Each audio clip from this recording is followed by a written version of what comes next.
Natapos ang tensyonadong katahimikan sa boardroom sa isang malakas na palakpakan. Sa wakas, pagkatapos ng 3 oras na negosasyon, napapayag din ni Maharlika Maha Dalisay ang mga Hapon na mamumuhunan. Isang ngiti ang sumilay sa kanyang mga labi. Isang ngiti ng tagumpay ng isang babaeng sanay na makuha ang lahat ng kanyang ninanais sa mundo ng korporasyon. Siya ang reyna sa kanyang imperyo, ang Dalisay Group of Companies. Congratulations, Miss Dalisay. Bati ng kanyang executive assistant habang inaayos ang mga dokumento. Tumango lamang si Maha. Ang kanyang isip ay lumilipad na palabas ng malamig at walang kaluluwang silid na yon. Ang kanyang tagumpay ay tila kulang. May isang piraso na laging nagpupuno sa anumang karangalan na kanyang nakakamit. Pagbukas ng malaking pinto na gawa sa mahogany, ang unang bumungad sa kanya ay hindi ang kanyang assistant o ang kanyang mga bodyguard. Ito ay ang lalaking may pinakamainit na ngiti sa buong mundo. Ang kanyang asawa, si Dagsin Cruz. Nakatayo ito roon. Simple sa suot nitong polo shirt at maong, may hawak na isang paper bag na amoy pa lang ay alam na ni Maha kung ano ang laman. Sinigang na hipon. Mahal ko. Ang paborito mo. Sabi ni Dagsin. Ang mga mata ay nangungusap ng pagmamahal na sa tingin ni Maha ay sapat na para tunawin ang lahat ng pagod sa kanyang katawan. Agad na lumapit si Maha at niyakap ang kanyang asawa. Hindi alintana ang mamahalin niyang business suit na maaaring malukot. Ipinikit niya ang kanyang mga mata at nilanghap ang amoy ni Dagsin. Amoy ng pawis na hinaluan ng murang pabango. Isang amoy na para sa kanya ay mas masarap pa sa anumang imported na pabango sa mundo. Ito ang kanyang pahinga. Ito ang kanyang paraiso. Salamat, mahal. You always know how to make me feel better. Bulong niya. Habang naglalakad sila palabas ng gusali, maraming empleyado ang napapatingin. Ang iba ay bumabati. Ang iba ay nagbubulungan. Alam ni Maha ang iniisip nila. Siya, ang makapangyarihang Maharlika Dalisay, ay umibig at nagpakasal sa kanyang dating driver. Marami ang humusga, marami ang nagsabing pera lang ang habol ni Dagsin. Ngunit para kay Maha, wala siyang pakialam. Naalala niya ang araw ng kanilang kasal. Hindi ito ginanap sa isang malaking simbahan o sa isang mamahaling hotel. Ito ay isang simpleng seremonya sa City Hall na sinundan ng isang maliit na salo-salo sa kanilang paboritong karinderya. Habang nakasuot ng simpleng puting bestida, tinitigan niya si Dagsin sa mata at nakita niya ang isang pangako. Isang pangako ng isang pag-ibig na hindi nakabase sa yaman o katayuan. Sa lahat ng lalaking nagtangkang pumasok sa buhay niya, mga milyonaryo, mga politiko, mga artistang sikat, si Dagsin lang ang tumingin sa kanya na para bang siya si Maha, ang babae, at hindi si Miss Dalisay, ang CEO. At para sa kanya, iyon ang pinakamahalaga sa lahat. Kamusta ang meeting mo? Tanong ni Dagsin habang pinagbubuksan siya ng pinto ng kanilang sasakyan. Okay lang, nakakapagod gaya ng dati. Sagot ni Maha habang umupo sa passenger seat. Pero dahil nandito ka na, okay na ako. Ngumiti si Dagsin at marahang hinaplos ang kanyang pisngi bago umikot para pumasok sa driver's seat. Ang bawat kilos ni Dagsin ay puno ng pag-aalaga. Mga bagay na lalong nagpapatibay sa paniniwala ni Maha na tama ang kanyang naging desisyon. Pagdating sa kanilang mansyon sa lungsod ng Gintong Araw, ang hapunan nila ay simple ngunit puno ng tawanan. Si Dagsin ang nagsandok ng kanin para sa kanya, nagbalat ng hipon at sinubuan pa siya paminsan-minsan. Si Maha naman ay masayang nagkwento tungkol sa kanyang araw, habang pasimpleng pinagmamasdan ang bawat detalye sa mukha ng kanyang asawa. Mahal, tawag ni Maha. Medyo nanginginig ang boses. May sasabihin ako sa'yo. Napahinto si Dagsin sa pagkain at tumingin sa kanya ng may pag-aalala. Ano yon? May problema ba? Umiling si Maha. Isang malawak na ngiti ang unti-unting nabubuo sa kanyang mga labi. Kinuha niya ang kanyang purse at mula roon ay may inilabas siyang isang maliit na puting bagay. Inilapag niya ito sa mesa sa pagitan ng kanilang mga plato. Isang pregnancy test na may 2 malinaw na pulang linya. Napatitig si Dagsin dito. Ilang segundo ng katahimikan ang namayani na para kay Maha ay parang isang kawalang hanggan. Pagkatapos, dahan-dahang nag-angat ng tingin si Dagsin. Ang kanyang mga mata ay nanlalaki at nagsisimula ng mamasa-masa. Totoo ba to, Maha? Buntis ka? Halos pabulong na tanong nito. Tumango si Maha. Hindi na mapigilan ang mga luhang namumuo sa kanyang mga mata. Magiging tatay ka na, Dagsin.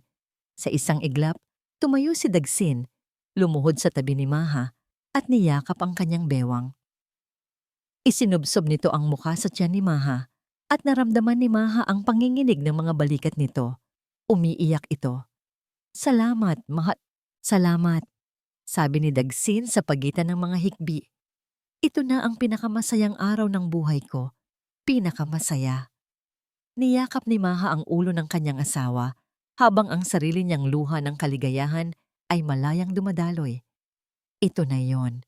Ito na ang kumukumpleto sa kanyang paraiso. Isang pamilya.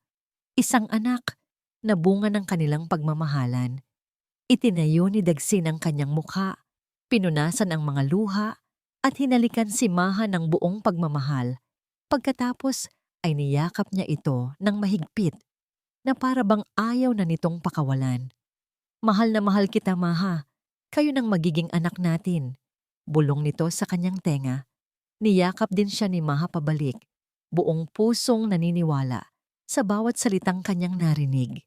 Ngunit sa isang saglit na hindi nakatingin si Maha, habang ang mukha ni Dagsin ay nakasandal sa kanyang balikat, isang anino ng pagkalkula ang mabilis na dumaan sa kanyang mga mata. Isang anino na agad ding nawala at napalitan ng nangiti nang humiwalay siya sa yakap. Biglang tumunog ang telepono ni Dagsin. Agad niya itong kinuha mula sa kanyang bulsa. Nakita ni Maha ang pagbabago sa ekspresyon ng mukha nito nang makita kung sino ang tumatawag. Excuse me, mahal. Sagutin ko lang to, sabi ni Dagsin at mabilis na tumayo para lumayo. Pinanood siya ni Maha habang papunta ito sa may hardin. Nakita niya itong sumagot sa telepono. Ang boses ay seryoso at bahagyang pabulong. Pagkatapos ng ilang sandali, bumalik ito sa loob. Ang mukha ay gusot na. Anong nangyari? Tanong ni Maha. Si nanay, mahal. Isinugod daw sa ospital sa probinsya. Kailangan ko siyang puntahan, sabi ni Dagsin, bakas sa boses ang pag-aalala. Ano? Sige. Magpapabook ako ng flight natin ngayon din. Sasama ako. Agad na sabi ni Maha. Huwag na, mahal. Mabilis na sagot ni Dagsin. Buntis ka. Bawal kang ma-stress. Ako na lang. Babalik din ako kaagad. Pangako. Mag-iingat ka dito, ha? Hinalikan siya nito sa noo, kinuha ang susi ng kotse, at nagmamadaling umalis. Naiwan si Maharlika sa gitna ng malawak nilang dining area, nakatitig sa pintong nilabasan ni Dagsin. Ang kaligayahang nararamdaman niya kanina ay unti-unting nabahira ng isang maliit na pag-aalala at pag-iisa. Lumipas ang 3 araw na tila ba isang makapal na hamog ang bumalot sa mansyon ng mga Dalisay Cruz. Bumalik si Dagsin mula sa probinsya, pagod at iritable. Ang dating init ng kanyang mga yakap ay napalitan ng mabilis na paghalik sa pisngi. Ang dating mahahabang kwentuhan nila ay nauwi sa mga tipid na sagot. Kamusta si nanay? Okay na ba siya? Tanong ni Maha isang gabi habang hinahaplos ang braso ng asawa na nakahiga sa kanilang kama, nakatalikod sa kanya. Okay na, sagot ni Dagsin, hindi man lang gumagalaw. Pagod lang ako, Maha. Matulog na tayo. Isang patalim na salita. Hindi niya ito tinawag na mahal. Hinila ni Maha ang kanyang kamay. Ang lamig ng pagitan nila ay mas matindi pa sa aircon ng kanilang silid. Sinubukan niyang intindihin. Marahil ay pagod lang talaga ito. Marahil ay nag-aalala lang sa ina. Ngunit sa bawat araw na lumilipas, ang distansya ay lalong lumalawak at ang mga unang lamat sa kanyang perpektong paraiso ay nagsisimula ng lumitaw. Upang aliwin ang sarili, nagpa siya si Maha na bisitahin ang paborito niyang coffee shop sa lungsod, ang Kapihan ng Pag-asa. Isang lugar na maliit, tahimik at puno ng amoy ng bagong giniling na kape. Habang nakaupo siya sa isang sulok, nakatanaw sa labas at hinihimas ang kanyang tiyan na hindi pa gaanong halata. Isang pamilyar na boses ang pumukaw sa kanya. Maha? Maharlika Dalisay, ikaw nga ba iyan? Napalingon si Maha at nakita ang isang lalaking matangkad, nakasalamin, at may ngiti na tila hindi nagbago sa loob ng 10 taon. Sinag! Sinag Mendoza! Anong ginagawa mo rito? Gulat ngunit masayang tanong ni Maha habang tumatayo para yumakap sa kanyang kaibigan mula kolehiyo. Dapat ako ang magtanong niyan. Natatawang sagot ni Sinag. Akala ko ang mga bilyonaryang tulad mo ay sa mga mamahaling restaurant lang nagkakape. Grabe ka naman. Kailangan ko rin ng kapayapaan paminsan-minsan. Sabi ni Maha, maupo ka. Kumusta ka na? Balita ko, isa ka ng magaling na abogado. Abogado lang. Yung magaling, medyo may duda pa ako. Biro ni Sinag habang umuupo sa tapat niya. Nagkwentuhan sila tungkol sa kanilang mga buhay. Nalaman ni Maha na si Sinag ay isa ng partner sa isang maliit, ngunit respetadong law firm. Si Sinag naman ay binati si Maha sa kanyang tagumpay sa negosyo at sa kanyang pag-aasawa. So you're happy? Sabi ni Sinag, hindi bilang isang tanong, kundi isang pahayag. Ngunit ang paraan ng kanyang pagtingin, tila ba may hinahanap siyang kumpirmasyon sa mga mata ni Maha. Of course, I am. Mabilis na sagot ni Maha, na para bang sinusubukan niyang kumbinsihin hindi lang si Sinag, kundi pati na rin ang kanyang sarili. I have everything I could ever want. Tumango si Sinag, kumuha ng isang higop sa kanyang kape, at muling tumitig kay Maha. Alam mo Maha, matagal na tayong magkaibigan. Nakikita ko kapag may bumabagabag sa'yo. Sigurado ka bang ayos ka lang? Ang simpleng tanong na yon ay tila isang malaking bato na bumagsak sa kalmadong tubig ng kanyang pagkukunwari. Gusto niyang sabihin ang lahat. Ang panlalamig ni Dagsin, ang pag-aalala niya, ang pakiramdam ng pag-iisa. Ngunit nanaig ang kanyang pride. Ayaw niyang isipin ni Sinag o ng kahit sino na nagkamali siya sa pagpili kay Dagsin. Ayos lang ako, Sinag. Pagod lang siguro sa trabaho at sa pagbubuntis, sabi niya. Pilit nang ngumingiti. Hindi na nagpumilit pa si Sinag. Nagpaalam ito makalipas ang ilang minuto. Bago ito tuluyang umalis, huminto ito at muling lumingon. Maha, kung kailangan mo ng kausap o ng tulong, alam mo kung saan ako hahanapin. Mag-ingat ka. Ang mga salitang mag-ingat ka ay tumatak sa isip ni Maha. Parang isang babala. Isang babala na hindi niya maintindihan kung saan nanggagaling. Kinagabihan, habang naghahanda si Maha na matulog, narinig niya si Dagsin na may kausap sa telepono sa may beranda. Hindi niya sinasadyang makinig, ngunit ang tono ng pananalita nito ay kakaiba. Mahina, malambing, puno ng pananabik. Isang tono na matagal na niyang hindi naririnig mula rito. Oo na, miss na rin kita. Konting tiis na lang. Sige na, baka may makarinig pa sa akin. Dahan-dahan siyang umatras mula sa pinto. Ang puso niya ay kumakabog. Pagpasok ni Dagsin sa silid, agad siyang nagtanong. Sino yon, mahal? Wala. Yung pinsan ko lang. Mabilis na sagot ni Dagsin, umiiwas ng tingin. Nangungumusta lang tungkol kay nanay. Hindi na umimik si Maha. Humiga siya at nagtalukbong ng kumot, ngunit ang imahe ng peking na pamngiti ni Dagsin ay nakatatak sa kanyang isipan. Isang pinsan? Bakit kailangang ibulong ang miss na rin kita sa isang pinsan? Ang huling dagok ay dumating makalipas ang 1 linggo. Isang sobre mula sa bangko ang nasa ibabaw ng kanyang mesa. Ang credit card statement para sa supplementary card ni Dagsin. Binuksan niya ito, hindi dahil sa pagdududa, kundi dahil iyon ang kanyang nakasanayan. Habang tinitingnan niya ang listahan ng mga gastos, isang partikular na item ang kumuha ng kanyang atensyon. Isang transaksyon mula sa isang kilalang alhasan, ang Alhas de Amor. Ang halaga, 150,000 piso. Ang binili, isang Lagrima de Amor diamond necklace. Napakunot ang noo ni Maha. Hindi niya matandaang nakatanggap siya ng kwintas. Agad siyang umakyat sa kanilang walk-in closet at binuksan ang kanyang lalagyan ng alahas. Inisa-isa niya ang mga ito, umaasang baka nakalimutan lang niya. Ngunit wala. Walang bagong kwintas. Para kanino ang kwintas na yon? Ang tanong ay umaling-ungaw sa kanyang isipan, kasabay ng malakas na kabog ng kanyang dibdib. Isang malamig na takot ang gumapang sa kanyang buong katawan. Nanginginig ang mga kamay. Binuksan niya ang kanyang laptop. Kailangan niyang malaman. Kailangan niyang makita. Sa huling pagkakataon, sinubukan niyang bigyan ng benepisyo de la duda ang kanyang asawa.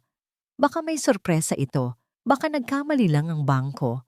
Nag-log in siya sa online portal ng kanilang joint bank account.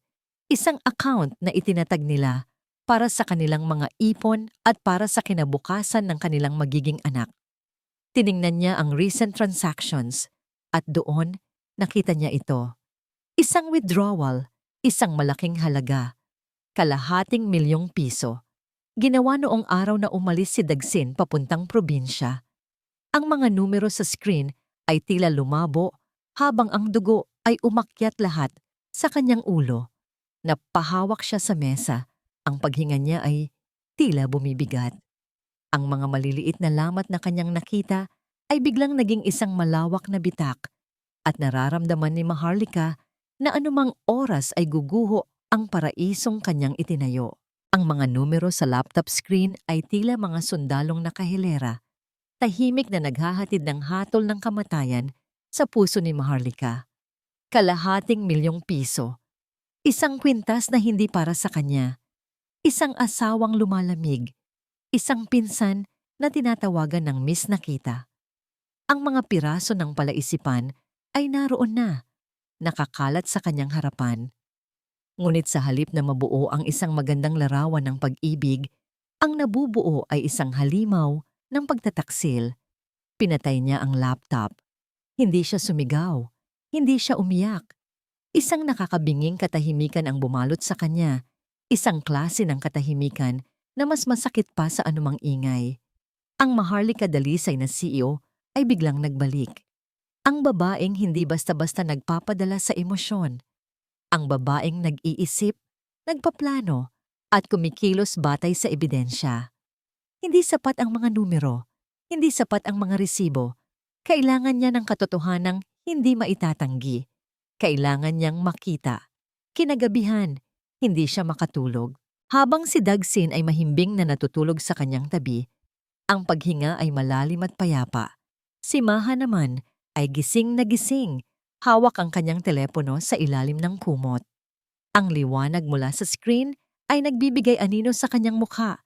Isang mukha na puno ng determinasyon. Nag-search siya. Best Hidden Spy Camera Philippines. Libo-libong resulta ang lumabas. Nagbasa siya ng mga review, pinanood ang mga demo sa YouTube. Pinili niya ang pinakamaliit, pinakamalinaw, at may pinakamahabang battery life. Isang maliit na itim na cube, hindi mas malaki sa isang dice, na may Wi-Fi connectivity at motion detection.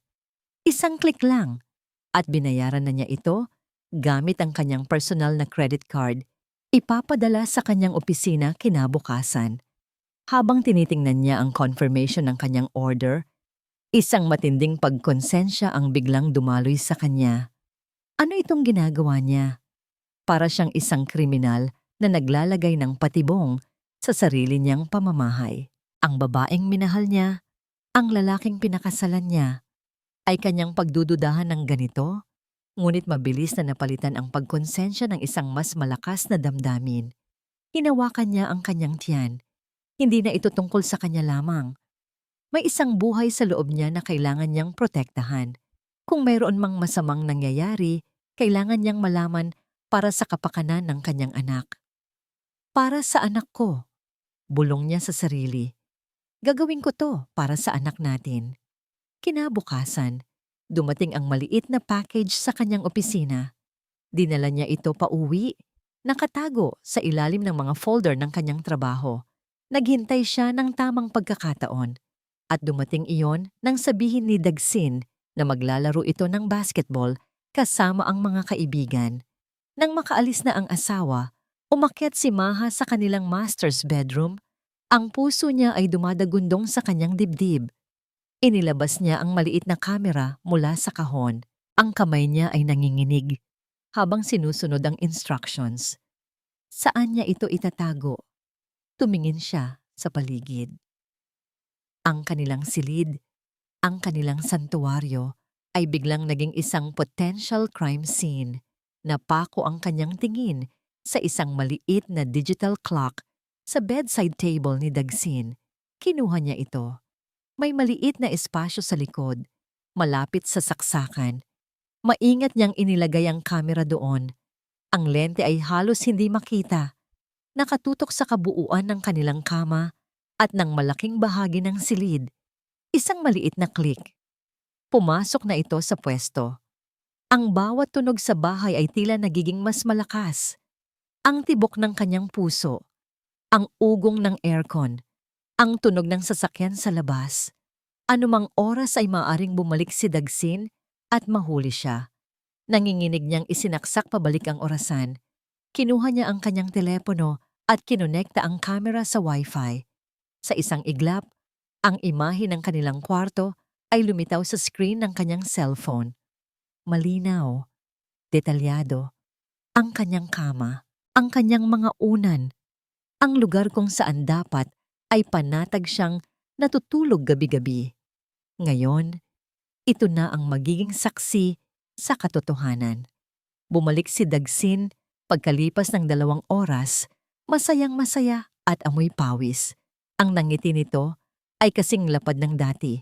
Ang pagiging sweet nito ay tila walang nagbago. Mahal, nandito na ako. May dala akong paborito mong isaw. Sigaw nito mula sa baba. Huminga ng malalim si Maha bago bumaba. Kailangan niyang umarte. Kailangan niyang magpanggap na walang nagbago. Talaga? Ang bango naman yan, sabi ni Maha. Pilit nang ngumingiti habang papalapit dito. Niyakap siya ni Dagsin at hinalikan sa noo. Siyempre, para sa reyna ko at sa ating maliit na prinsipe o prinsesa. Ang bawat paglalambing ni Dagsin ay parang mga karayom na tumutusok sa kanyang balat. Ang bawat salita ay parang kasinungalingan na sumasampal sa kanyang tainga. Ngunit tiniis niya, ngumiti siya, kumain ng isaw, at nakipagkwentuhan na para bang wala siyang alam. Na para bang hindi niya ginawang isang surveillance room ang kanilang sariling silid tulugan. Ang gabi ay dumaan sa isang ulap ng pagkukunwari. Kinabukasan, habang nag-aalmusal, sinimulan na ni Maha ang kanyang plano. Mahal, sabi niya, habang hinahalo ang kanyang kape. Tumawag ang team natin sa Cebu. May problema daw sa bagong site. Kailangan ko silang puntahan. Napatingin si Dagsin. Kailan? Delikado sa'yo ang magbiyahe. Buntis ka. Bukas na sana. 2 days lang naman. Promise mag-iingat ako. At kailangan talaga. Mahal. Importante yung proyekto na yon. Paliwanag niya, sinisiguradong may sapat na pag-aalala sa kanyang boses. Nag-isip sandali si Dagsin at pagkatapos ay ngumiti. Sige, kung kailangan talaga. Basta tumawag ka lagi sa akin ha. Huwag kang magpapagod. I love you. Ang bilis ng kanyang pagsang-ayon ay isa na namang senyales para kay Maha. Tila ba natuwa pa ito sa ideya na mawawala siya ng 2 araw. Kinabukasan, hinatid siya ni Dagsin sa airport. Ang mga yakap at halik nito ay mas mahigpit, Mas matamis kaysa sa mga nakaraang araw. Isang perpektong pagganap ng isang mapagmahal na asawa. Pagdating ni Maha sa kanyang mamahaling hotel room sa Cebu, hindi niya magawang magpahinga. Hindi niya binuksan ang kanyang laptop para magtrabaho. Nakaupo lang siya sa gilid ng kama, nakatitig sa kanyang telepono. Ang bawat minuto ay tila isang oras. Ang bawat oras ay tila isang araw. Ang paghihintay ay isang uri ng pagpapahirap. Gabi na. Nag-order siya ng room service pero halos hindi niya nagalaw. Ang kanyang telepono ay nanatiling tahimik. Marahil ay nagkamali siya. Marahil ay paranoid lang siya. Marahil ay wala namang mangyayari. Hanggang sa biglang nag-vibrate ang kanyang telepono sa ibabaw ng bedside table. Isang tunog na halos magpatalon sa kanyang puso, palabas ng kanyang dibdib. Dahan-dahan niyang kinuha ito. Sa lock screen, isang notifikasyon ang lumabas mula sa application ng camera at ang mga salitang nakasulat doon ay tila huminto sa pag-ikot ng kanyang mundo. Motion detected in master bedroom. Ang notifikasyon sa screen ay tila isang mitsang unti-unting umuusad palapit sa dinamita ng puso ni Maharlika. Ang kanyang mga daliri na sanay pumirma sa mga kontratang nagkakahalaga ng milyon-milyon ay nanginginig na ngayon habang inaabot ang telepono. Bawat hibla ng kanyang pagkatao ay sumisigaw na huwag ituloy, na itapon ang telepono at magpanggap na walang nangyari. Ngunit ang katotohanan ay isang lason na kapag pumasok na sa iyong sistema, hindi ka patatahimikin hanggat hindi mo ito lubusang naiinom. Sa isang nanginginig na pag-swipe, binuksan niya ang application. Ang live feed mula sa camera ay nag-buffer ng 1 segundo. 1 segundong parang isang buong buhay ng paghihintay. At pagkatapos, lumitaw ang imahe. Ang kanilang kwarto, ang kanilang kama. At sa ibabaw nito, nakaupo ang kanyang asawa, si Dagsin. Ngunit hindi ito nag-iisa. May kasama itong babae. Isang babaeng nakasuot ng hapit na pulang bestida. Ang buhok ay mahaba at alon-alon. Nakakandong ito kay Dagsin. Ang mga braso ay nakapulupot sa leeg nito habang sila ay nagtatawanan at naghahalikan. Ang bawat halik ay tila isang sampal sa mukha ni Maha. Ang bawat tawa ay parang mga bubog na tumutusok sa kanyang mga tainga. Ang babae ay tumayo at nagsimulang maglakad-lakad sa silid na para bang pag-aari niya ito. Binuksan nito ang walk-in closet ni Maha. Nakita ni Maha sa screen kung paano nito kinuha ang isa sa kanyang mga damit. Itinapat sa katawan nito. At pagkatapos ay tumawa na, parang nang-iinsulto. Ngunit ang kasunod na ginawa nito ang tuluyang nagpadurog sa anumang natitirang pagtitimpi ni Maha. Lumapit ang babae sa kanyang vanity table.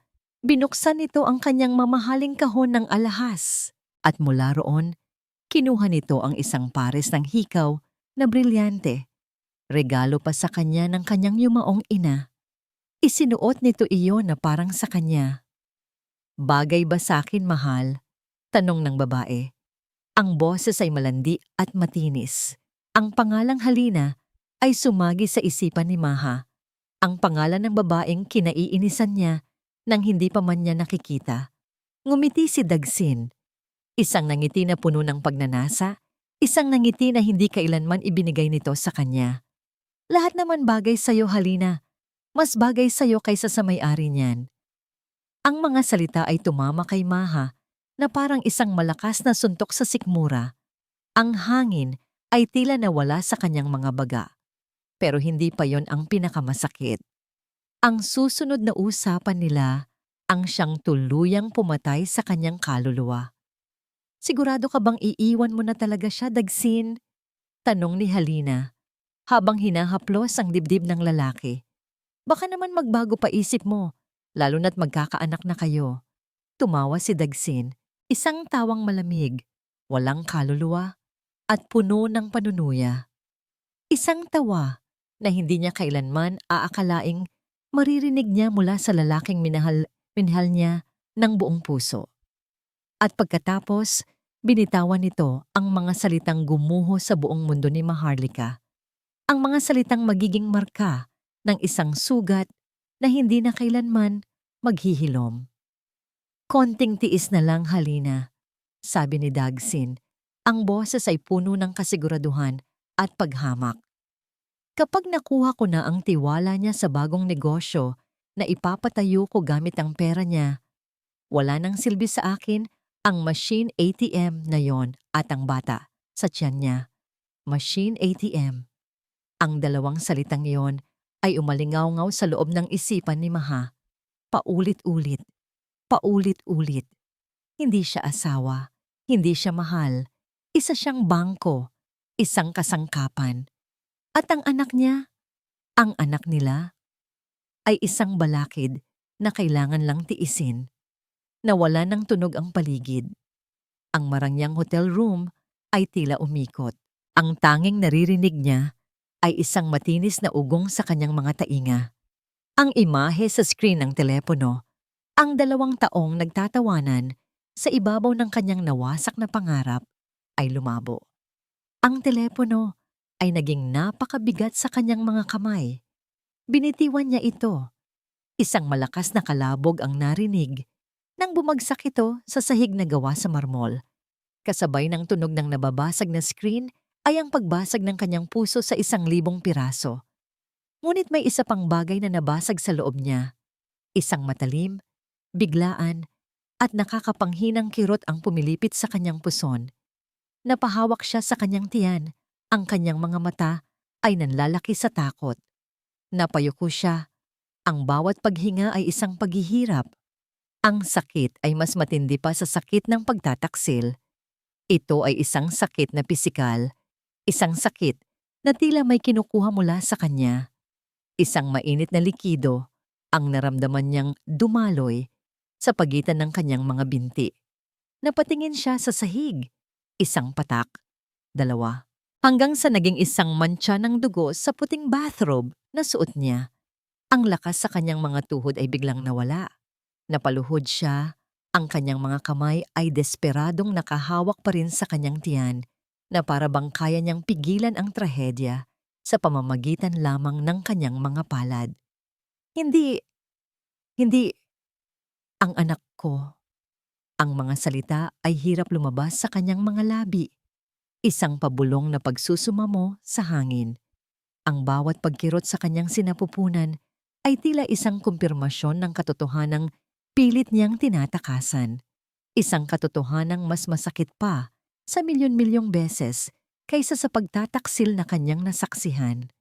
Ang paningin niya ay nanlalabo, ngunit sa sahig, nakita niya ang basag na screen ng kanyang telepono. Sa likod ng mga lamat na parang sapot ng gagamba, kumikislap pa rin ang imahe ng 2 taong masayang naghahalikan. Ang imahe ng kanyang impyerno, ang imahe ng mga taong pumatay hindi lang sa kanyang puso, kundi pati na rin sa pangarap na dinadala niya sa kanyang sinapupunan. Sinubukan niyang tumayo, manghingi ng tulong, ngunit ang kanyang katawan ay tila hindi na pag-aari ng kanyang isip. Ang tanging nagawa niya ay gumapang, 1 pulgada, 2 pulgada, palapit sa pinto, habang ang dugong patuloy na dumadaloy ay nag-iiwan ng isang madilim na landas sa puting marmol. ATM machine. Ang anak ko, tulong. Ang mga salita ay naghalo-halo sa kanyang isipan, isang magulong bagyo ng pighati at takot.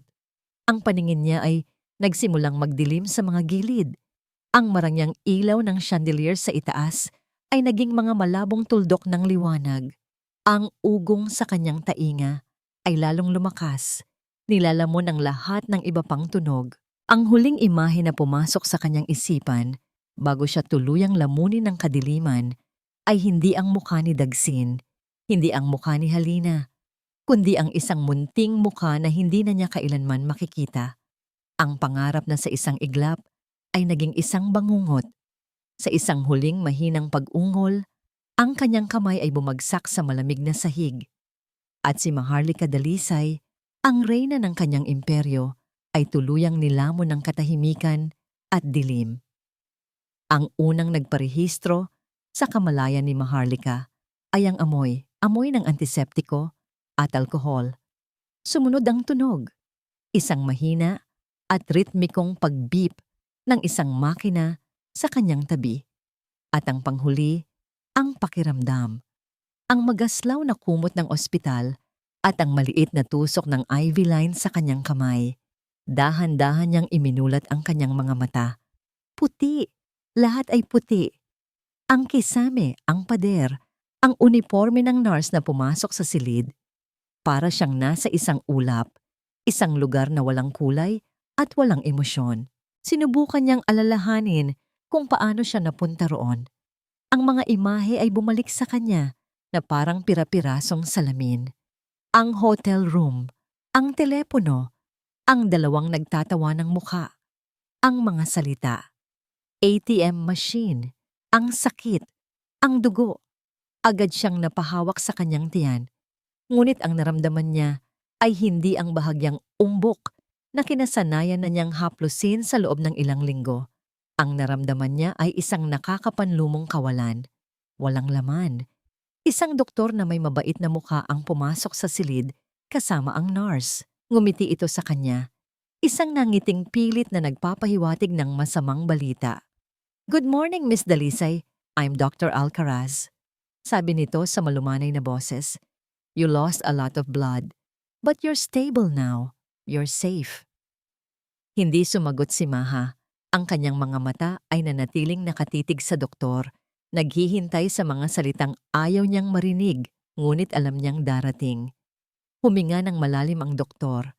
"Miss Dalisay, I'm very sorry. Dahil sa tindi ng stress at sa iyong pagbagsak, nagkaroon ka ng miscarriage. We did everything we could, but we couldn't save the baby."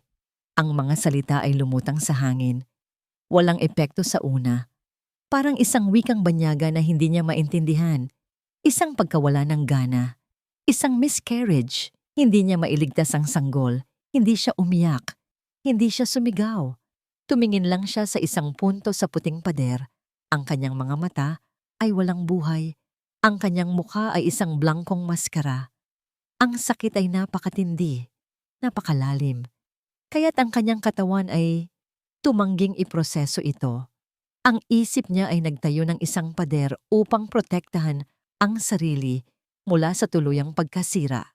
Biglang bumukas ang pinto at isang pamilyar na figura ang humahangos na pumasok. Si Dagsin.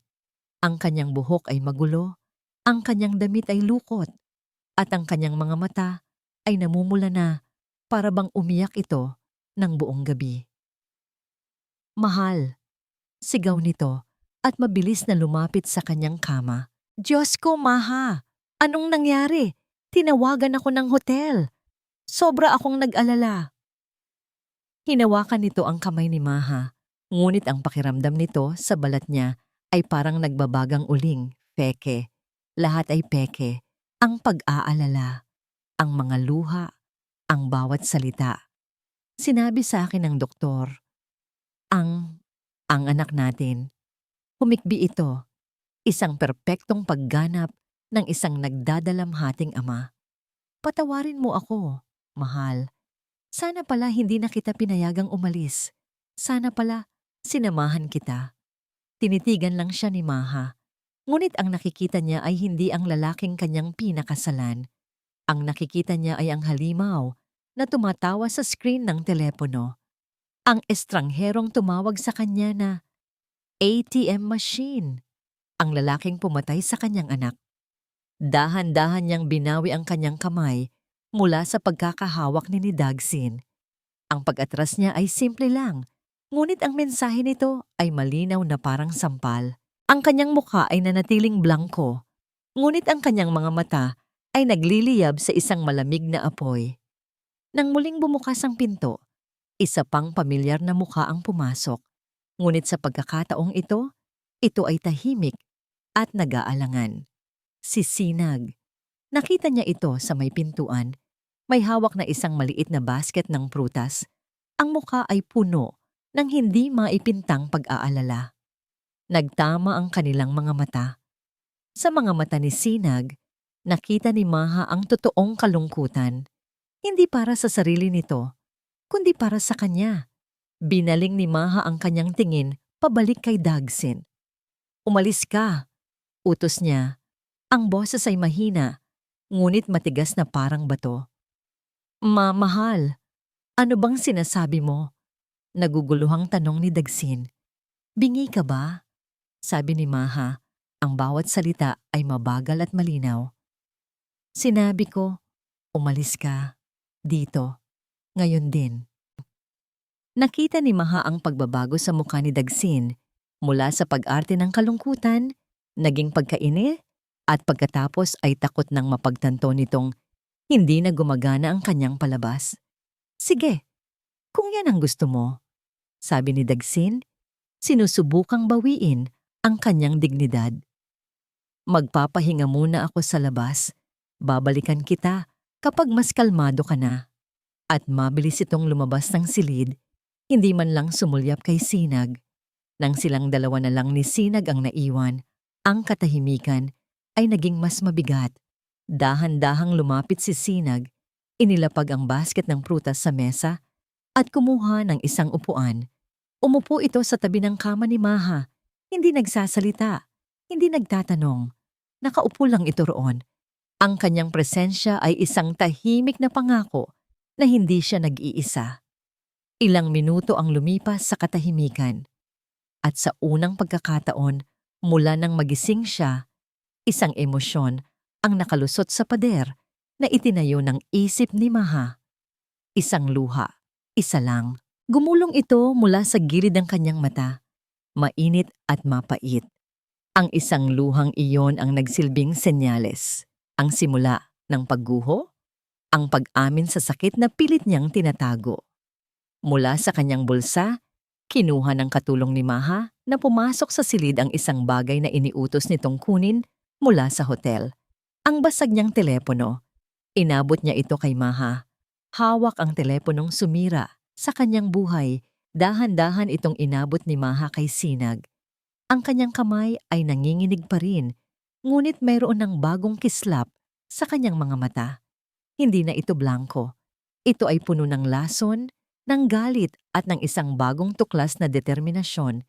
Kinuha ni Sinag ang basag na telepono. Ang bigat nito ay tila higit pa sa pisikal na bigat. Tumingin siya kay Maha. Ang kanyang mga mata ay nagtatanong, puno ng pag-aalala, naghihintay ng paliwanag. Nandyan, sabi ni Maha. Ang boses niya ay mahina, garal-gal, ngunit bawat salita ay may bigat ng bakal. Ang video, ang katotohanan, ang dahilan kung bakit namatay ang anak ko. Ang huling mga salita ay tila sumabit sa hangin, puno ng pait at sakit. Sa wakas, ang pader na itinayo niya ay tuluyang gumuho at ang mga luhang kanina pa niya pinipigilan ay nagsimulang dumaloy ng walang tigil. Ngunit hindi ito mga luha ng kahinaan, ito ay mga luha ng puot. Tumingin siya ng diretso sa mga mata ng kanyang kaibigan, hindi na bilang isang kaibigan na humihingi ng awa, kundi bilang isang kliyente na uhaw sa hustisya. Sinag, tulungan mo ako. Ipakulong mo sila. Gabi na nang makauwi si Sinag sa kanyang maliit na condo unit. Dala-dala niya hindi lang ang kanyang briefcase, kundi ang basag na telepono ni Maha, na tila ba may sariling bigat ng 1,000 kasalanan. Inilapag niya ito sa kanyang mesa, na parang isang bomba na anumang oras ay maaaring sumabog. Sa loob ng ospital, pinilit niyang maging matatag. Pinilit niyang maging ang abogado, ang kaibigan, ang balikat na masasandalan. Ngunit ngayong mag-isa na lamang siya, sa 4 na sulok ng kanyang tahimik na mundo, pinakawalan niya ang sarili. Kinuha ng kanyang IT expert ang data mula sa sirang telepono at isinalin sa isang USB. Nanginginig ang kamay na isinaksak ni Sinag ang drive sa kanyang laptop. At pinanood niya ang pagpasok ni Halina. Pinanood niya ang paghalik nito sa lalaking dapat ay nangangalaga kay Maha. Pinanood niya ang pagnanakaw nito ng alahas. At pinakinggan niya ang usapan. Ang bawat salita ay parang suntok sa kanyang kaluluwa. ATM machine. Nang marinig niya ang mga salitang iyon, isang bagay ang pumutok sa loob ni Sinag. Ang galit na matagal na niyang itinatago sa ilalim ng kanyang kalmadong disposisyon ay biglang kumulo. Napakuyom ang kanyang kamao. Ang pagnanais na hanapin si Dagsin at durugin ang pagmumukha nito ay napakatindi. Halos hindi niya mapigilan. Napasuntok siya sa pader sa kanyang tabi. Hindi alintana ang sakit na gumuhit sa kanyang mga buko. Paano nagawa ng isang tao na tapakan ang puso ng isang babaeng tulad ni Maha? Si Maha, na kahit nasa tuktok na ng tagumpay, ay may pusong busilak at puno ng kabutihan. Ang Maha na minahal niya mula pa noong kolehiyo, mula sa malayo, sa katahimikan, dahil sa tingin niya ay hindi siya karapat-dapat para dito. At ipinagkatiwala lang pala ito sa isang ahas. Huminga siya ng malalim. Hindi galit ang kailangan ni Maha ngayon, hustisya. At bilang abogado, iyon ang kaya niyang ibigay. Ang galit niya ay gagawin niyang gasolina. Ang pagmamahal niya ay gagawin niyang kalasag. Kinabukasan, ang Sinag na puno ng emosyon ay napalitan ng Abogado Mendoza. Malamig, kalkulado, walang awa. Umupo siya sa harap ng kanyang computer at sinimula ng kanyang giyera. Una niyang tinutukan ang mga financial records. Sa tulong ng authorization ni Maha, binuksan niya ang lahat ng account na may pangalan ni Dagsin. Ang nakita niya ay isang sistematikong pagnanakaw, mga malalaking withdrawal na walang malinaw na dahilan, mga credit card transactions sa mga lugar na hindi naman pinupuntahan na ni Maha, isang malinaw na paper trail ng kasinungalingan at kasakiman. Ngunit alam niyang hindi ito sapat. Kailangan niya ng higit pa. Kailangan niyang sirain hindi lang ang kaso ni Dagsin, kundi ang buong pagkatao nito. Tinawagan niya ang isang numero sa kanyang telepono, isang luma at pinagkakatiwalaang kontak. Mang Tonyo, sabi niya nang may sumagot sa kabilang linya. Kailangan ko ng serbisyo mo. May 2 tao akong ipapaimbestiga. Dagsin Cruz at Halina Reyes. I want you to dig deep. Alamin mo ang lahat. Bawat sikreto, bawat baho, bawat kasalanan, walang ititira. Pagkatapos ng tawag na yon, bumalik siya sa ospital. Naabutan niyang nakatulala pa rin si Maha, nakatingin sa labas ng bintana. Ang pagkain sa kanyang tabi ay hindi pa rin nagagalaw. Walang imik na kinuha ni Sinag ang isang mansanas mula sa basket. Kumuha siya ng kutsilyo at dahan-dahang binalatan ito. Pagkatapos, hiniwa niya ito sa maliliit na piraso at inilagay sa isang platito. Kainin mo to, sabi niya sa malumanay na boses. Iniabot ang platito kay Maha. Umiling si Maha. Wala akong gana. Kahit isang piraso lang, pilit ni Sinag. Kailangan mong lumakas para sa laban na haharapin natin, para sa sarili mo.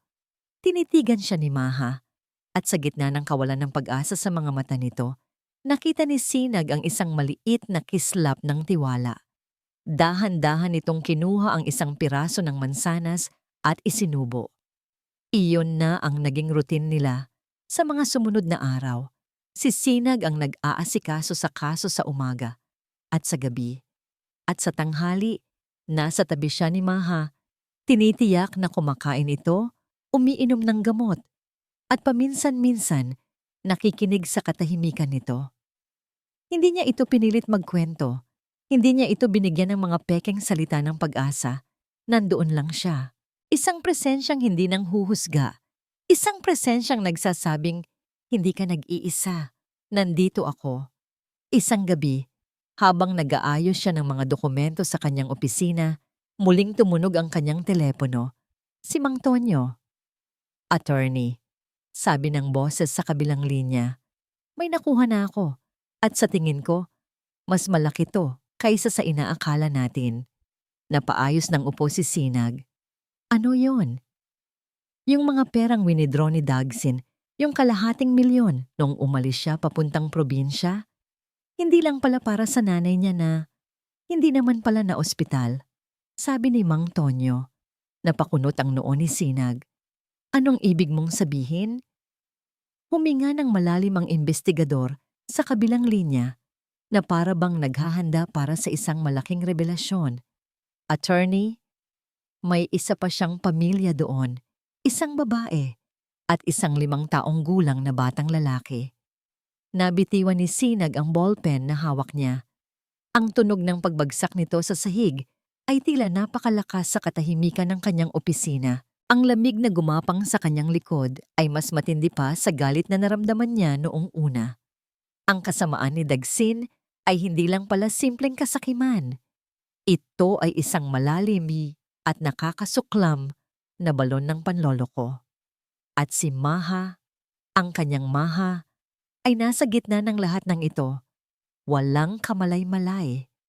Lumabas si Maharlika mula sa ospital hindi bilang isang pasyente, kundi bilang isang sundalo na papasok sa isang digmaan. Ang dating malambot na ekspresyon sa kanyang mukha ay napalitan ng isang matigas na determinasyon. Ang kanyang mga mata, bagamat may bakas pa rin ng pighati, ay nagliliyab na ngayon sa apoy ng hustisya. Ang unang destinasyon niya ay hindi ang kanyang opisina. Ito ay ang mansyon na dati niyang tinawag na tahanan. Ang lugar na binuo niya mula sa kanyang dugot pawis na dinunggisan ng pagtataksil. Itapon niyo lahat. Utos niya sa kanyang mga kasambahay. Ang boses ay malamig at walang anumang emosyon. Lahat ng gamit ni Dagsin Cruz, bawat damit, bawat sapatos, bawat alaala niya sa pamamahay na ito. Basura. Walang tanong na sumunod ang mga katulong. Habang pinapanood ni Maha ang paglalagay sa malalaking itim na garbage bag ng mga damit, mga litrato, at lahat ng bagay na pag-aari ng lalaking sumira sa kanya, wala siyang naramdamang panghihinayang. Bawat bagay na itinatapon ay parang isang piraso ng lason na inaalis mula sa kanyang sistema. Ito ay isang paglilinis, isang ritual ng pagpapalaya. Habang nagaganap ang paglilinis, dumating ang isang courier. Dala nito ang 2 sobre. Ang tratdoy hautwa para sa kasong adultery, concubinage, at theft laban kina Dagsin Cruz at Halina Reyes. Ang paghahatid ng subpwena ay perpektong naitakda. Si Dagsin ay nasa paborito nitong karinderya. Sinusubukang tawagan si Maha ngunit hindi makontak. Si Halina naman ay nasa isang parlor, nagpapaganda gamit ang perang hindi kanya. Ang kanilang mga reaksyon ay kuhang-kuha ng mga taong inutusan ni Sinag. Ang gulat, ang pagtanggi, at ang dahan-dahang pagsingkin ng katotohanan na tapos na ang kanilang maliligayang araw. Ang unang paghaharap ay itinakda sa opisina ni Sinag. Isang neutral na teritoryo, isang silid kung saan ang tanging sandata ay ang katotohanan. Pumasok si Maha sa conference room, suot ang isang itim na power suit. Ang kanyang buhok ay nakatali sa isang masikip na bun at ang kanyang mukha ay may kaunting makeup, sapat lang para itago ang pamumutla. Umupo siya sa tabi ni Sinag. Ang kanyang likod ay tuwid. Ang kanyang mga mata ay nakatuon sa pintuan. Ilang sandali pa, pumasok si Dagsin kasama ang kanyang abogado. Sa likod niya ay si Halina, na tila nagulat sa bigat ng sitwasyon. Ang dating kumpiyansa sa mukha nito ay napalitan ng nerbiyos. Maha, simula ni Dagsin, ang boses ay puno ng pekeng pagsisisi. Mahal, mag-usap tayo. Huwag na nating paabutin sa ganito. Hindi sumagot si Maha. Tinitigan lang niya ito. Isang titig na malamig, matalim, at puno ng pagkasuklam. Isang titig na nagsasabing, wala nang puwang ang mga kasinungalingan nito sa kanyang mundo. Nagsimulang magsalita si Halina. Ang boses ay nanginginig, ngunit may halong pangiinsulto. Ano to? Dahil lang sa konting pagkakamali, sisirain mo na ang buhay namin. Kung hindi mo kayang paligayahin ang asawa mo, kasalanan mo yon. Bago pa man makasagot si Sinag, nagsalita si Maha. Hindi siya tumingin kay Halina. Ang kanyang mga mata ay nanatiling nakatutok kay Dagsin. Hindi ito tungkol sa isang pagkakamali. sabi ni Maha. Ang kanyang boses ay kalmado ngunit may bigat.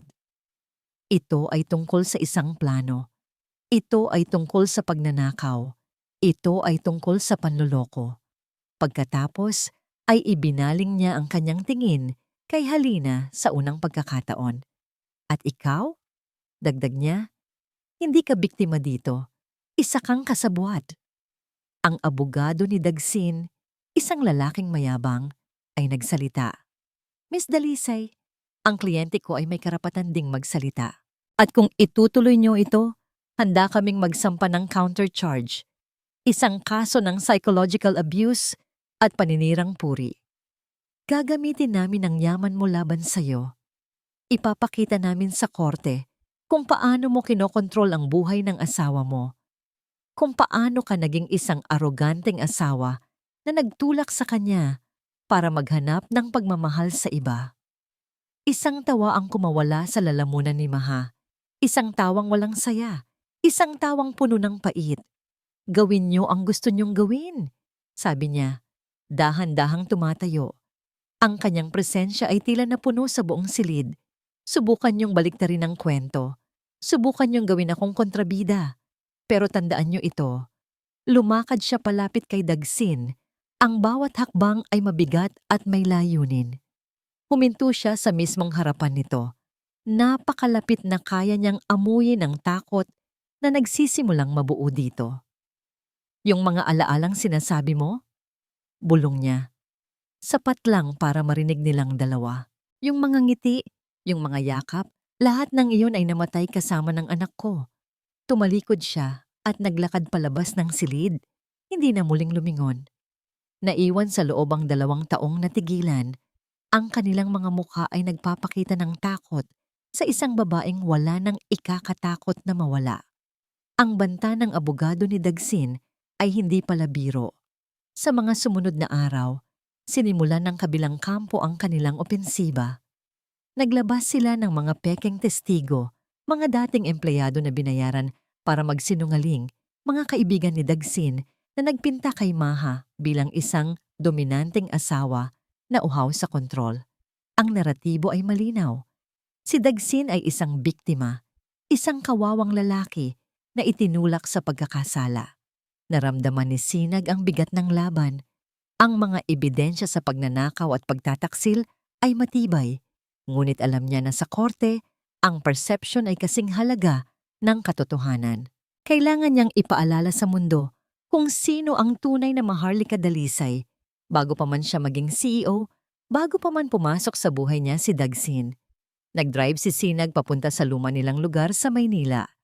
Isang masikip na komunidad kung saan ang mga bahay ay magkakadikit at ang lahat ay magkakakilala.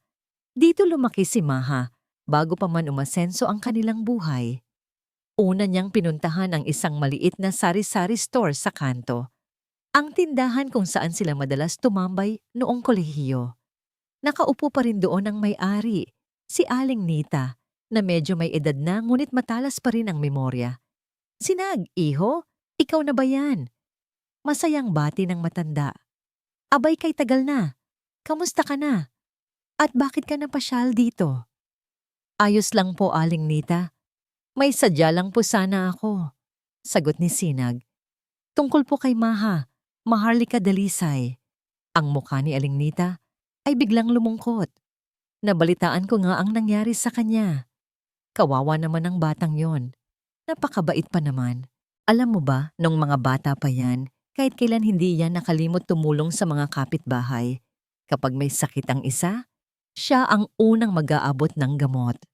Kapag Pasko, siya ang pasimuno sa pamimigay ng regalo sa mga bata.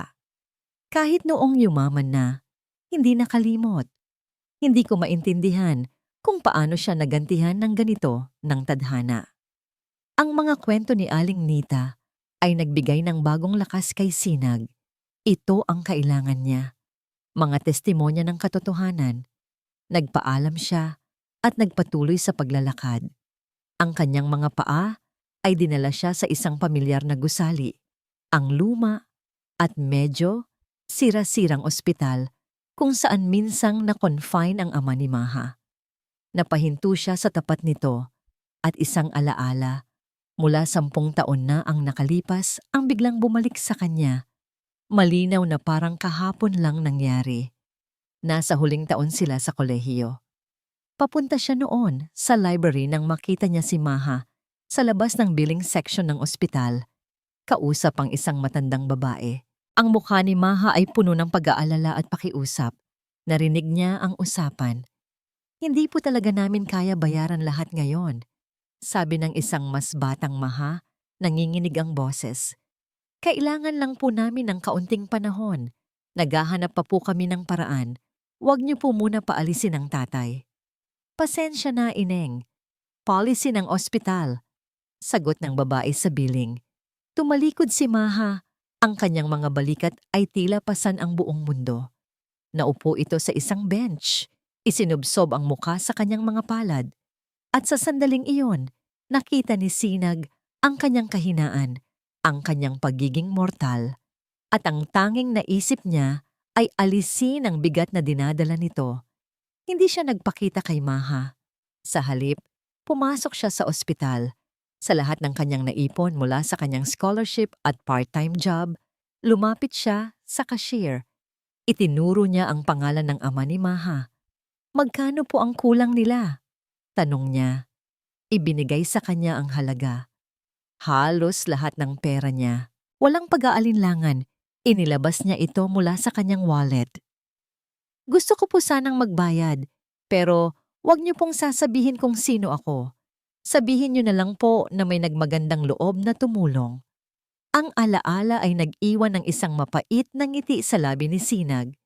Ang pag-ibig niya para kay Maha ay laging ganoon.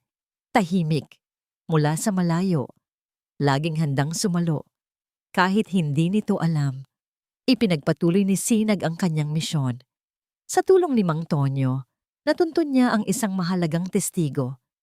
Isang dating utility staff sa kumpanya ni Maha, isang matandang lalaki na nagngangalang Mang Nestor, na bigla na lang tinanggal sa trabaho. 6 na buwan na ang nakalipas. Si Sir Dagsin po ang nagpatanggal sa akin. Kwento ni Mang Nestor, puno ng takot ang boses. Isang araw, aksidente kong natapunan ng kape ang sapatos niya.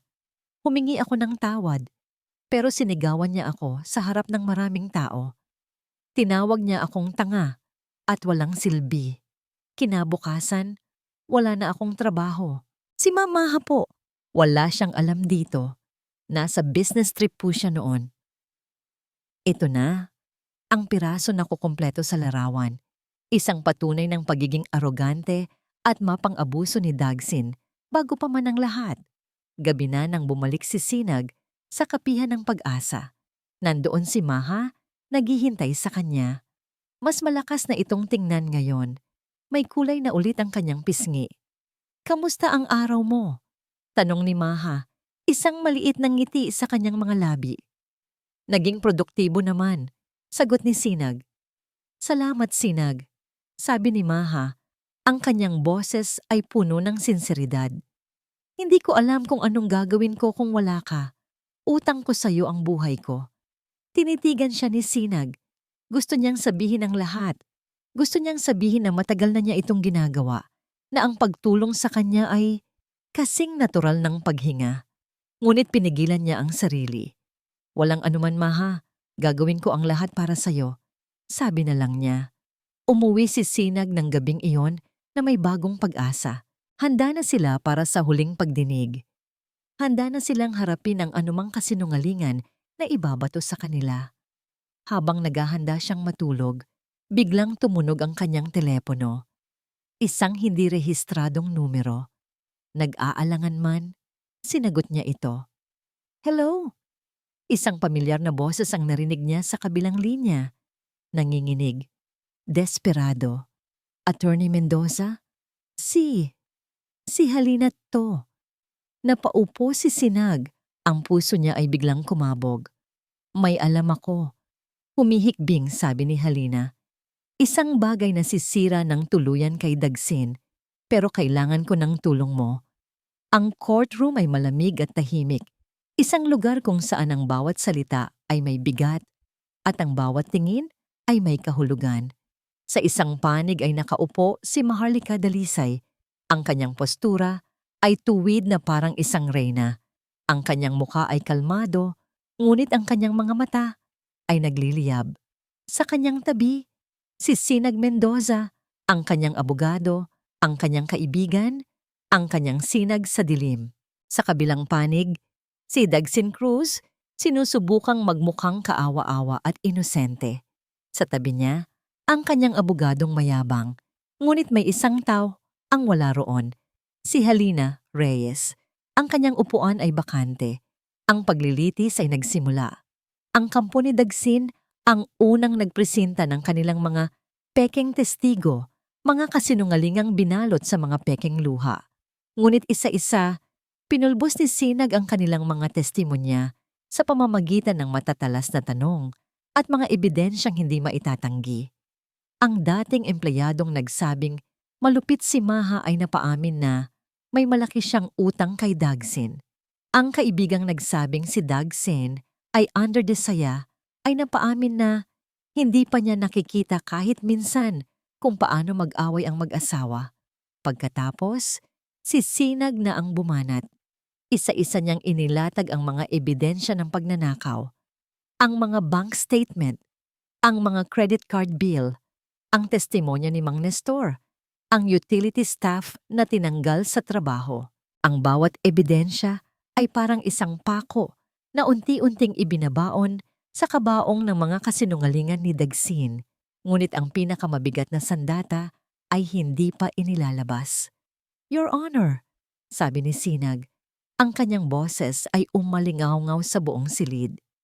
I would like to present our final piece of evidence, a video recording taken from a security camera inside the master's bedroom of the Dalisay Cruz residence. Ang abogado ni Dagsin ay mabilis na tumayo. Objection, Your Honor. Invasion of privacy. Overruled, sabi ng hukom. Ang kanyang interes ay napukaw. Let's see the video. Isang malaking screen ang ibinaba sa harap. At sa isang iglap, ang buong courtroom ay naging mga manonood sa isang pribadong impyerno. Ang katahimikan ay nakakabingi habang pinapanood nila ang pagtataksil, ang pagnanakaw, at ang pagtawa ng dalawang taong walang kamalay-malay na sila ay naire-record. At pagkatapos, ang audio. Ang malinaw na tunog ng boses ni Dagsin. Kapag nakuha ko na ang tiwala niya sa bagong negosyo, wala nang silbi sa akin ang machine ATM na yon at ang bata sa tiyan niya. Isang kolektibong gasp ang narinig sa buong silid. Ang hukom ay napaling. Ang mga miyembro ng hurado ay napatingin kay Dagsin ng may pandidiri. Ang maskara ni Dagsin ay tuluyang nalaglag. Inilalantad ang halimaw sa ilalim nito. Ngunit hindi pa tapos si Sinag. Your Honor, I would like to call our final witness to the stand. Anunsyo niya. I call Miss Halina Reyes. Ang pinto sa likod ay bumukas at pumasok si Halina, escorted ng 2 pulis. Ang kanyang dating kumpiyansa ay ganap nang nawala, napalitan ng takot at pagsisisi. Umiiyak siyang umupo sa witness stand. Miss Reyes, simula ni Sinag, bakit ka nandito ngayon? Dahil nagsisisi na ako, sabi ni Halina sa pagitan ng mga hikbi. Niloko niya ako. Niloko niya kaming lahat. Ano ang ibig mong sabihin? Sinabi niya sa akin na iiwan niya si Mamaha para sa akin. Sinabi niya na bubuo kami ng pamilya. Pero nalaman ko na hindi lang pala kami ang niloloko niya. May isa pa siyang pamilya sa probinsya. Ginamit niya lang din ako. Ang revelation ay isa na namang bomba na sumabog sa courtroom. Tumingin si Sinag kay Dagsin na ngayon ay maputlang-maputla na, tila nakakita ng multo. Your Honor, pagpapatuloy ni Sinag, we rest our case. Ang huling magsasalita ay si Maha, hindi bilang testigo, kundi para sa kanyang victim impact statement. Dahan-dahan siyang tumayo. Ang kanyang presensya ay nag-utos ng katahimikan. Hindi niya tiningnan ang hukom o ang hurado. Ang kanyang mga mata ay nakatutok lamang sa isang tao, kay Dagsin. Tinitingnan kita ngayon. Simula niya, ang kanyang boses ay hindi nanginginig, bagkus ay puno ng isang nakakakilabot na kapangyarihan. At ang nakikita ko ay hindi isang lalaki. Ang nakikita ko ay isang duwag, isang magnanakaw, isang sinungaling. Kinuha mo ang pera ko. Akala mo yun ang pinakamahalaga sa akin. Ngunit ang pera ay nababalik. Kinuha mo ang tiwala ko. Iyon ay masakit. Kinuha mo ang puso ko at dinurog mo ito. Iyon ay halos pumatay sa akin. Pero may isa ka pang kinuha. Pagpapatuloy niya at sa unang pagkakataon, isang bakas ng sakit ang gumuhit sa kanyang mukha. Kinuha mo ang anak ko. Isang buhay na hindi man lang nagkaroon ng pagkakataong masilayan ang mundo. Isang pangarap na hindi na kailanman matutupad. Maaari mong kunin ang pera, Dagsin. Maaari mong sirain ang tiwala ko. Ngunit ito ang tandaan mo.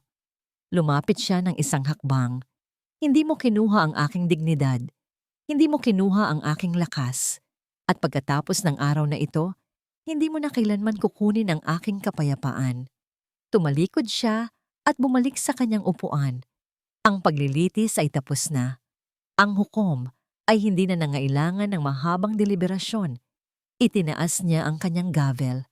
Ang tunog ng pagpukpok nito ay tila isang hatol mula sa langit. This court finds you, Mr. Dagsin Cruz, guilty on all charges. And you, Ms. Halina Reyes, for your cooperation, this court finds you guilty, but with a lighter sentence.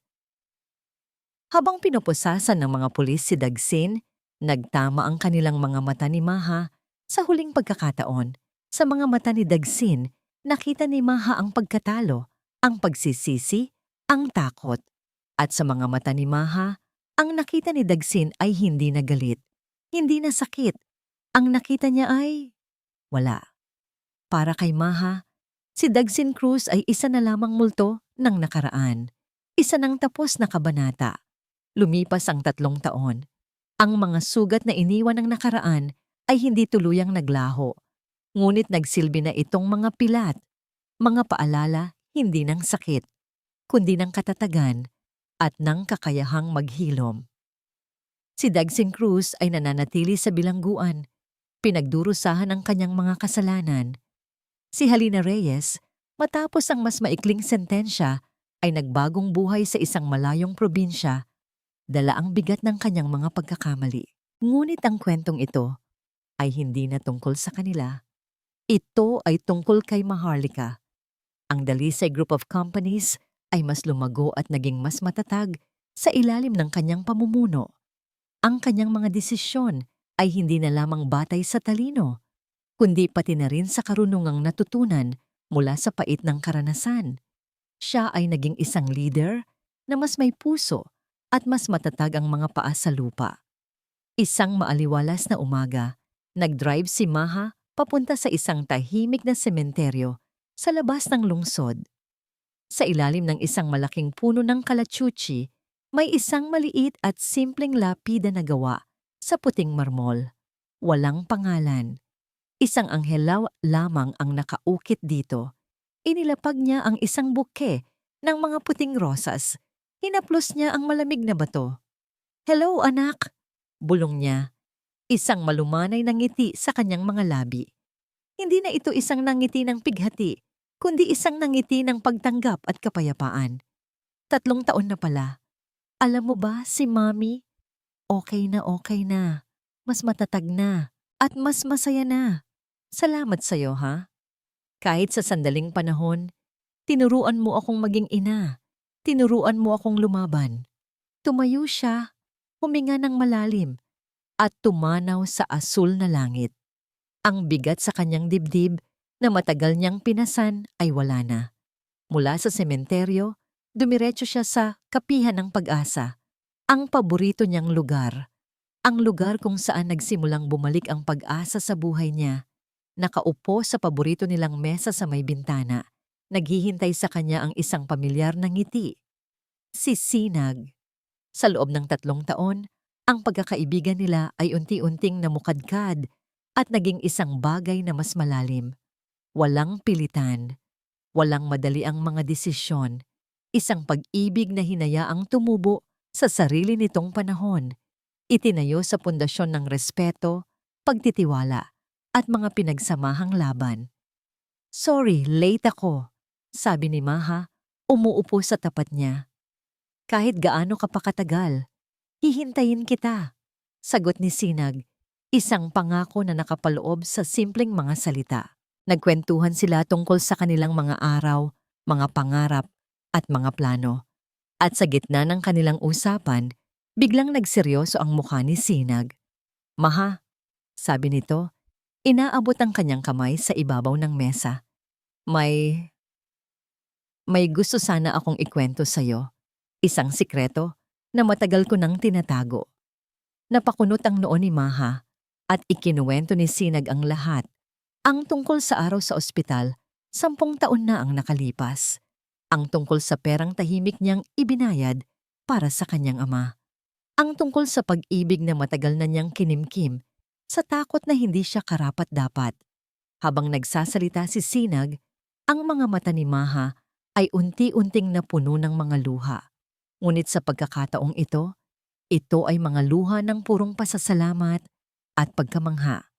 Ang lahat ng kabutihang natatanggap niya sa buhay, ang mga hindi maipaliwanag na tulong, ang mga swerteng dumarating, lahat ay may mukha pala. Ang mukha ng lalaking nasa harapan niya, ang lalaking laging nandyan, kahit hindi niya alam. Hindi na kailangan ng mga salita. Sa isang tingin, nagkaintindihan sila. Ang pag-ibig na hinahanap niya sa maling tao ay narito lang pala sa kanyang tabi. Tahimik na naghihintay. Makalipas ang 1 taon, nagpakasal sila. Isang simpleng seremonya sa isang hardin, pinalilibutan ng mga taong tunay na nagmamahal sa kanila. Ang kanilang mga panata ay hindi mga engranding pangako, kundi mga simpleng katotohanan ng pag-ibig na sinubok ng panahon. At ang kwento ay nagtatapos hindi sa kasal, kundi sa isang eksena makalipas ang 2 taon. Sa malawak na hardin ng kanilang bagong tahanan, isang bahay na puno ng liwanag at halakhak, tumatakbo ang isang maliit na batang babae. Ang kanyang buhok ay kulot na parang kay Sinag, at ang kanyang mga mata ay kumikinang na parang kay Maha. "Habulin mo ako, Daddy," sigaw ng bata. "Huli ka," sabi ni Sinag. Kinikiliti ang kanyang anak. Nakaupo sa isang bench si Maha. Pinapanood silang dalawa. Hinahaplos niya ang kanyang tiyan na muling may umbok. Lumapit si Sinag at umupo sa tabi niya, habang ang kanilang anak ay masayang naglalaro sa damuhan. "Masaya ka ba?" tanong ni Sinag. Inaakbayan siya. Tumingin si Maha sa kanyang asawa, sa kanyang anak, at pagkatapos ay sa kalangitan. Ngumiti siya. Isang ngingiting buo, totoo, at nag-uumapaw sa kaligayahan. "Ito pala ang tunay na paraiso," sagot niya. Ang kanilang panganay na anak na babae, ang kanilang munting Fepmao, ay may pangalang perpekto para sa kanya. Ang pangalan niya ay Himala. At dito po nagtatapos ang makulay na kwento ng pag-ibig at pagbangon ni na Maharlika at Sinag.